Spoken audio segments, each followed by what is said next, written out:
Cuando hablamos del acceso a crédito para pymes y emprendedores, muchos comentarios radican en limitantes y barreras. La idea es que en este espacio le demos una mirada a la visión de la financiación para este segmento en Colombia y el mundo. Uno de los puntos de partida es entender cuál es el segmento al que se refiere como pymes y emprendedores. Ese segmento está limitado según el tamaño de ingresos operacionales, activos y personal que involucran las empresas y es particular en cada uno de los países. Por ejemplo, en Europa, la Comisión Europea establece que pyme y emprendedor es aquellas compañías que generan un nivel de facturación anual inferior a los 50 millones de euros, más o menos 60 millones de dólares.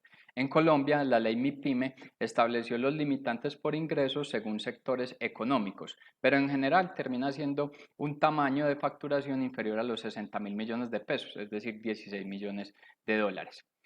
Recientemente, la OCDE, que es la Organización para la Cooperación y el Desarrollo Económico, que es este organismo internacional que involucra buenas prácticas para la generación de economía y crecimiento, hizo un análisis sobre 48 países y publicó un libro que se llama Financiación Pymes y Emprendedores en el 2020.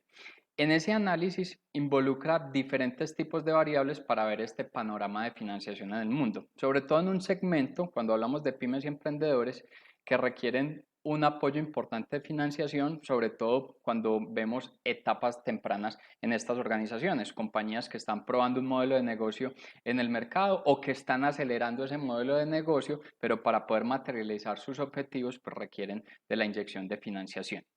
Una de las variables es cuál ha sido la tasa de crecimiento de crédito para las pymes y emprendedores.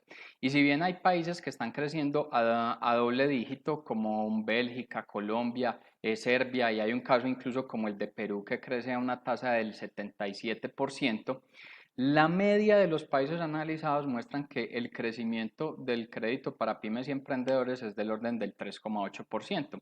Hay países incluso que presentan decrecimiento en esa financiación, como lo es un Portugal, Dinamarca, Francia y Australia. E incluso un país como Estados Unidos presenta decrecimiento y adicionalmente la tasa de negación de créditos para este segmento es del orden del 33%. En Colombia, en los últimos 10 años se ha pasado de una cartera para pymes y emprendedores de 29 billones de pesos a 69 billones recientemente. Hablamos de una tasa de crecimiento en nuestro país en los últimos 3 años del 14,5% y un nivel de aprobación de los créditos del 93%. Si bien los resultados en Colombia son favorables en cuanto al crecimiento de los créditos y el nivel de aprobación, cuando se hace un análisis del valor de esa cartera sobre el total de la financiación a empresas, es decir, todos los segmentos, se encuentra que hace 10 años la cartera en pymes y emprendedores era el 30% y en la actualidad en nuestro país es del orden del 27%. Quiere decir eso que pese a que el crédito para este segmento se ha incrementado, se ha acelerado en mayor medida en las empresas de mayor tamaño. Esto también significaría que existen unas oportunidades para hacer mayor penetración en el segmento de pymes y emprendedores. Caso contrario pasa en países como Portugal, Corea del Sur y Suiza, donde las carteras en créditos para pymes y emprendedores es del orden del 80%. Otra de las variables importantes en este análisis es ver cuál es la posición de riesgo de los sistemas financieros en los diferentes países sobre el segmento de pymes y emprendedores. Se encuentra en general que en Latinoamérica la percepción de riesgo es mayor, por eso las tasas de interés que se les cobra a las pymes y emprendedores es del orden de 4,5 hasta 15 puntos porcentuales de tasa de interés superiores a los créditos para grandes empresas. Una situación que es diferente en países más de Europa, donde los diferenciales de tasas es del orden de 0,5 y 1,5 puntos porcentuales. Donde sí hay una gran similitud es que para el otorgamiento de los créditos, la gran mayoría de los países exigen garantías a las pymes y emprendedores. En promedio, esa exigencia de garantías es del 60%. En el caso de Colombia, es del 92%. Se exige un colateral para poder dar la aprobación del crédito a las pymes y emprendedores. Estos elementos asociados a los limitantes en cuanto a mayor nivel de penetración de créditos para este segmento y la exigencia de colateral ha sido visto también como una oportunidad para la creación o desarrollo de segmentos de financiación no tradicional. Ese segmento de financiación no tradicional históricamente ha tenido una mayor participación por esquemas de financiación a través de descuentos de factura, es decir, los mecanismos de factoring. Los mecanismos de factoring en el mundo siguen presentando una tasa de crecimiento anual del orden del 5%.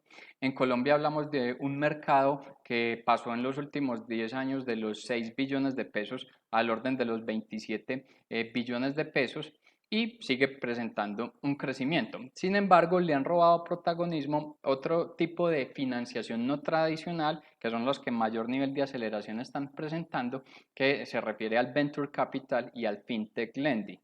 Como Venture Capital hablamos de todos estos fondos de capital de riesgo que están invirtiendo en diferentes países y muchos de ellos pues están dirigidos al segmento de las pymes y emprendedores. En el mundo están presentando un crecimiento del orden del 22%. En Colombia están creciendo a una tasa del 33%. Y cuando hablamos de la fintech, que son estas compañías con una base importante de tecnología para sus operaciones financieras, y revisamos el segmento especializado en el tema de otorgamiento de créditos, en el mundo está creciendo del orden del 388% y hay países como Luxemburgo que crece a tasas del 5000%, Tailandia del 2000%, Perú, Indonesia al 1000%. En el caso de Colombia se está creciendo a una tasa del 336,5%. Esta aceleración de la financiación no tradicional, si bien está respondiendo a las oportunidades de mercado que está generando la financiación tradicional con el menor nivel de penetración en crédito para pymes y emprendedores, también ha mostrado un crecimiento marcado porque se está generando un ecosistema importante de startups que no solamente se están dedicando a los segmentos tradicionales de la economía, sino a tener una base importante en tecnología, en innovación, en temas de aporte social que la financiación tradicional no alcanza a cubrir. Por eso estamos hablando que en los segmentos de financiación ya un venture capital en Colombia representa el orden de los 6 billones de pesos y se está empezando a hablar de un ecosistema fintech, de una industria fintech y hablar de los nuevos tipos de banco, los neobank.